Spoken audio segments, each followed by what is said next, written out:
ओम भूर्भुवः स्वः तत्सवितुर्वरेण्यं भर्गो देवस्य धीमहि धियो यो नः प्रचोदयात्।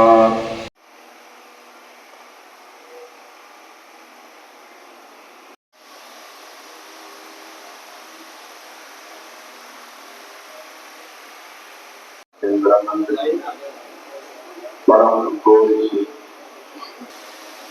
परम के ज्ञाता थे, शास्त्रों के प्रकांड विद्वान और अपना पूरा जीवन उन्होंने गौ सेवा के लिए समर्पित कर दिया। और गौ कथा करते करते ही उनके जो पंच प्राण, जो उनकी आत्मा थी, इस लौकिक जीवन को छोड़ के परमलीन हो गई। जिस मिशन को उन्होंने अपने जीवन का मिशन बना दिया, जिस चीज को वो करते करते ही वो उस परमात्मा से जा मिले। एक गौ, जो गौशालाएं हैं, गौ भगत है, उनके लिए बहुत बड़ी क्षति उनके जाने से हुई है। इसकी पूर्ति होना बड़ा मुश्किल है, इतनी बड़ी हानि, क्योंकि गौशालाओं के को उद्धार करने में उनका बहुत बड़ा हाथ है। 800 गौ कथाएं वो कर चुके थे और उस गौशाला को उनकी कथाओं से इतना पैसा मिला और जो गौशाला का उद्धार हुआ उसमें सेट बने और गौपालन में बहुत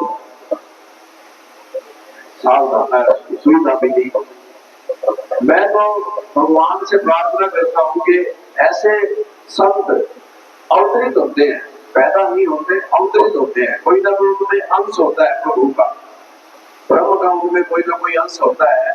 तो फिर मैं उस परम पिता परमात्मा से प्रार्थना कर रहा हूँ कि ऐसे संत फिर धरती पे अवतरित हो, ताकि जो स्थान रिक्त हुआ है उस स्थान की पूर्ति हो सके और इनकी आत्मा उन्हें किसी संत के अंदर विराजमान हो और उनके अंदर ऐसी भावना जगे जो इनका स्थान ले सके। ओम शांति। हमसे बिल्कुल काम कर बड़ा गहरा दुख हुआ है, बड़ा आघात हुआ, ये सुनकर मन भाव हो। महाराज जी बहुत बड़े तपस्वी और ज्ञानी महाराज थे। इन्होंने तो भगत थे, परम गो भगत थे और गो ऋषि थे। इन्हें 55 में 8 साल की उम्र में ही ये बात लोग बन गए थे और पिछले 40 सालों में इन्होंने सारे देश में घूम घूम के हजारों कथाएं दी। 800 कथाएं गो कथा की और जहाँ भी गो कथा करते थे वहां को डेली सबसे पहले अपना दान देते थे। पिछले दिनों में हमारे कथा की उनके योगदान से हमें 70 लाख की प्राप्ति हुई और उन्होंने अपना योगदान भी दिया। दान के सिवाय उन्होंने दान की जाए समाज में अपना मर्यादा, ये गौ कोई पशु नहीं है, ये हमारी माता है, ये देवी रूप है। इसकी जागृति आने से लोगों में गौ की प्रति भावना बहुत बढ़ गई है और इनका बहुत बड़ा चले है। ऐसे कलियों में ऐसे संत होना बहुत मुश्किल है, एक निर्ला संत है। हम परमपिता परमात्मा की प्रार्थना करते हैं और अपने चरण स्थान दे। ओम ओम ओम।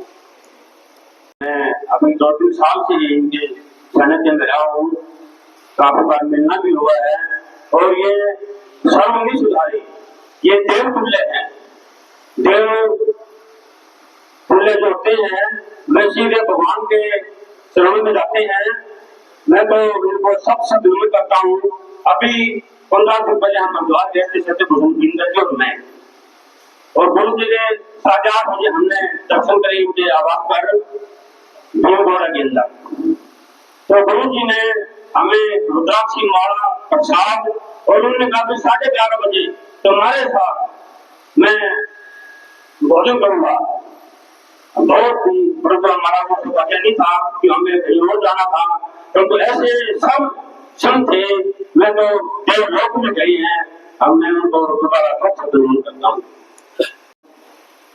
गुरु महाराज जी के बारे में जितना कहा जाए कम है। कल हम हरिद्वार जा रहे थे तो वहाँ हजारों की संख्या में श्रद्धालु पहुंचे, चाहे हरियाणा हो, पंजाब हो, राजस्थान हो, दिल्ली हो, युक्ति हो। तो बहुत भारी संख्या में वहाँ साधु संत और गौभक्त पहुंचे।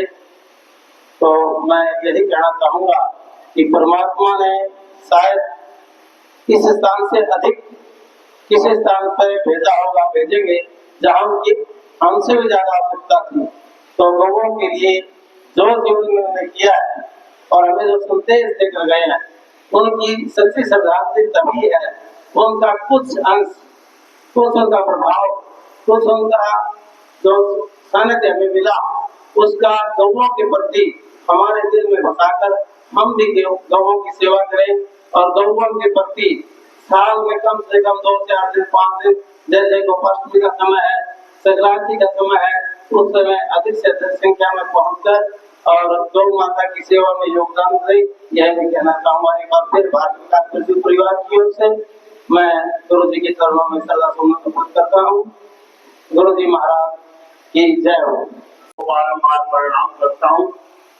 आज जब हमें परसों स्वामी जी की खबर मिली कि वे देवलोक हो गए हैं, हमें बहुत ही गहरा दुख हुआ और सभी भक्तों ने इनका स्वामी जी का विवरण कर भी दिया है।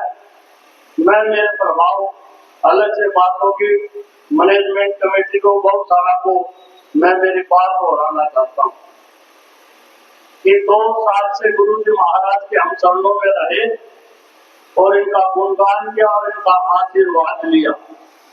इनकी आत्मा देवलोक में गई और हमारे बीच में भी ये हमेशा रहेंगे, ये भी सत्य बात है। हमारे दिल की और आत्मा को छूने वाली बात है। और मैं बहुत सारा मैनेजमेंट कमेटी से हाथ जोड़कर प्रार्थना करता हूँ कि इनके नाम से कोई न कोई नियम द्वार जरूर रखा जाए, ताकि हमें जिंदगी में इनकी याद आती रहे, हम भी इनको याद करें और इनका आशीर्वाद भी हम पर बना रहे। यही मनोकामना के साथ सभी को बारंबार प्रणाम। एक छोटी सी कली भजन की और अच्छा हो तो मैं गा सकता हूँ। बादशाह साहब जी चरणों में नमन। आज देवलोक गमन हुआ है और सबसे बड़ी बात यह है कि संतों के पास हमारा भी आवागमन रहता है, तो इसके माध्यम से ये वैसे नहीं, लेकिन संत ऐसे थे कि खुद कभी पी लिया। और जब मेरा पिछली बार भी जब कथा का आयोजन था तो उनका जो स्मृति थी, तो उन्होंने मुझे देने का काम किया कि बोले आप ये लेके जाओ, आप लोगों ने बड़ा काम किया, माजी महाराज क्या काम है, बोले उन्होंने धक्का करके दिया।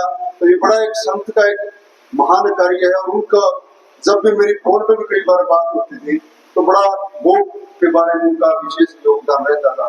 तो ऐसे महान संतों को नमन। और हम तो यही कहेंगे कि जब संत आए तो उनका हमेशा आशीर्वाद बना रहे और उनकी याद के लिए नरेंद्र जी सभी लिखा है, तो हमारा सत सत नमन और ऐसे संतों को फिर से प्रणाम नमन। परम पिता परमात्मा भगवान से मैं प्रार्थना करता हूँ कि उस जीव आत्मा को अपने चरणों में स्थान दे।